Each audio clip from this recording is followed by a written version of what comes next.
ngọn nguồn của những phiền muộn, cáu gắt của tuổi mới lớn chính là sự bắt đầu nhận ra rằng cuộc sống cực kỳ khó khăn hơn, vô lý hơn và kém thỏa mãn hơn so với những gì ta đã nghĩ, hoặc ngay cả những điều tử tế được đưa ra từ người lớn.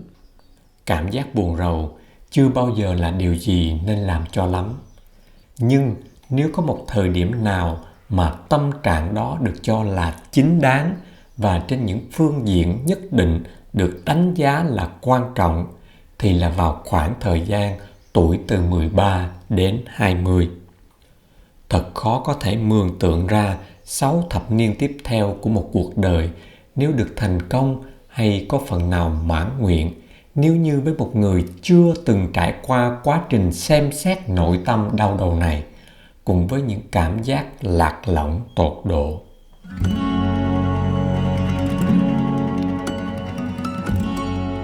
Vỏ bọc bảo vệ tình cảm của thời thơ ấu sẽ mất dần đi, và một loạt những nhận thức tuy tồi tệ kịch liệt nhưng lại cực kỳ quan trọng sẽ dần dần ập tới.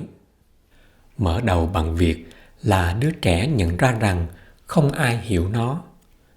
Phản ứng đầu tiên của đứa trẻ đó là nghĩ rằng mỗi mình nó bị bỏ rơi, bị nguyền rủa. Điều này dẫn đến một vài chuyển biến quan trọng. Trước tiên là trẻ dành nhiều sự trân trọng cho những ai đã hiểu được mình. Thứ hai là tạo nên nhiều nỗ lực hơn để những người khác cũng hiểu được mình. Đôi khi vài lời lầu bầu, rầu rĩ của tuổi mới lớn cũng có thể viết nên những bài thơ, những trang nhật ký và cả những ca khúc tuổi teen với biểu cảm đầy mạnh mẽ. Các tác phẩm truyền đạt cái hay, cái đẹp nhất mà con người có thể tạo ra là những tác phẩm của những người không thể tìm được ai quanh mình để cùng sẻ chia. Và cuối cùng, cảm giác rằng bản thân khác biệt với mọi người, tiêu biểu cho thời khắc quan trọng khi một thế hệ mới bắt đầu kiểm nghiệm và cải thiện có chọn lọc những gì trật tự trong hiện tại. Nếu tuổi 16 mà đã nhận thấy mọi thứ hoàn hảo như chúng vốn được vậy, thì sẽ là một sự sắp đặt khô khan đến khủng khiếp cho những cuộc trải nghiệm trong tương lai.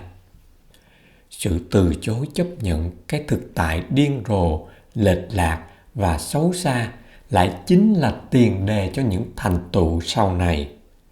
Có vẻ như chẳng có cách nào khác ngoài phải khổ sở trải qua tuổi vị thành niên nếu một người muốn bước tiếp phần đời còn lại của mình.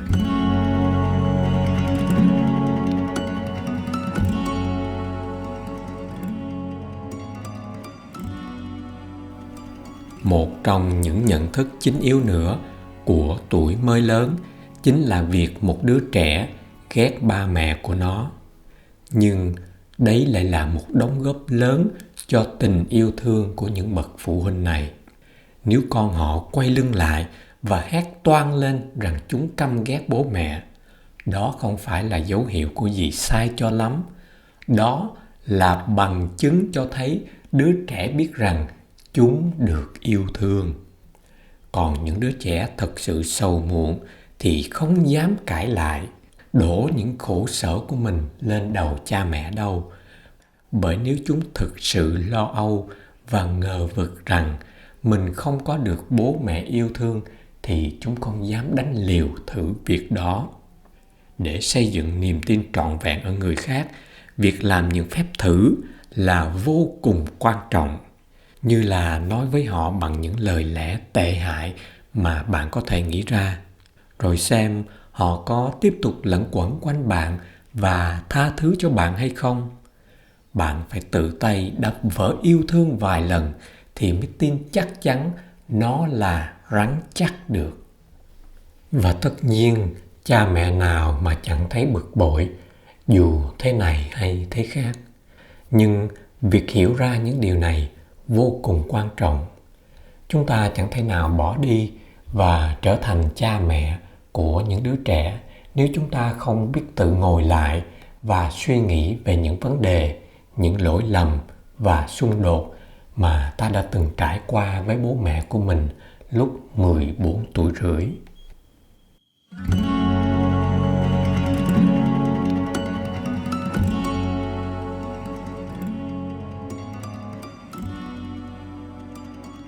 Một trong những nguyên do nữa mà gây ra nhiều phiền muộn cho tuổi teen, đó chính là những dấu hỏi lớn dần dần lấp đầy trong thân tâm mỗi đứa trẻ. Như là ý nghĩa của mọi thứ là gì? Việc tự vấn này vô cùng quan trọng. Những kiểu câu hỏi mà trẻ đặt ra có phần khó trả lời. Nhưng chính mặt cách chúng ta trả lời mới quan trọng hơn là bản thân những câu hỏi đó. Mục đích của sự sống là gì? Tại sao ta lại khổ đau? Tại sao chủ nghĩa tư bản không thưởng công một cách công bằng hơn? Những đứa trẻ tuổi mới lớn, tự chúng đã là những triết gia.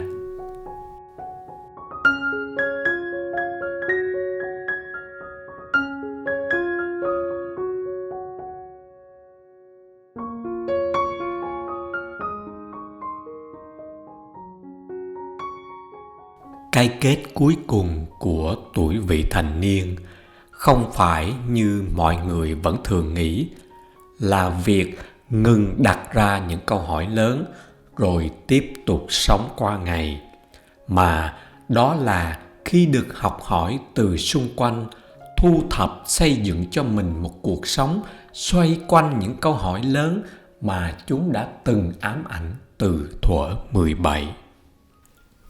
Cuối cùng, và cũng là điều chật vật nhất của những đứa trẻ vị thành niên, là có xu hướng tự ghét bản thân mình. Chúng ghét ngoại hình của mình, cách mình nói chuyện, cách mình vượt qua những trở ngại. Nghe thì giống như là trái ngược với được thương yêu, nhưng thực tế thì những khoảnh khắc cô lập tự ghét bản thân này lại là khởi đầu của yêu thương. Những cảm giác này một ngày nào đó sẽ là nền tảng của sự sung sướng mà chúng ta sẽ cảm thấy khi có mặt của một người bạn đời hiếm hoi, có thể chấp nhận và luôn muốn ở bên cạnh mình.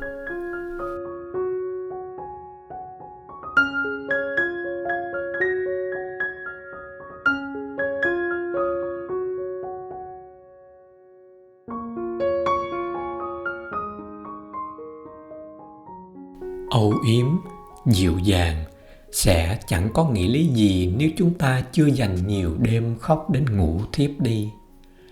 Tạo hóa có vẻ đã sắp đặt nhiều thứ để chúng ta không thể nào nhìn thấu mọi việc mà không trải qua đau khổ.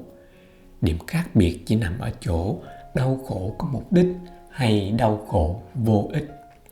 Giữa muôn vàn những điều kinh khủng thuở mới lớn, một trong những nét rực rỡ chính là những đau khổ mà nó bắt ta phải trải qua và sẽ cắm rễ sâu vào trong quá trình phát triển và nhận thức sống còn cho tuổi trưởng thành.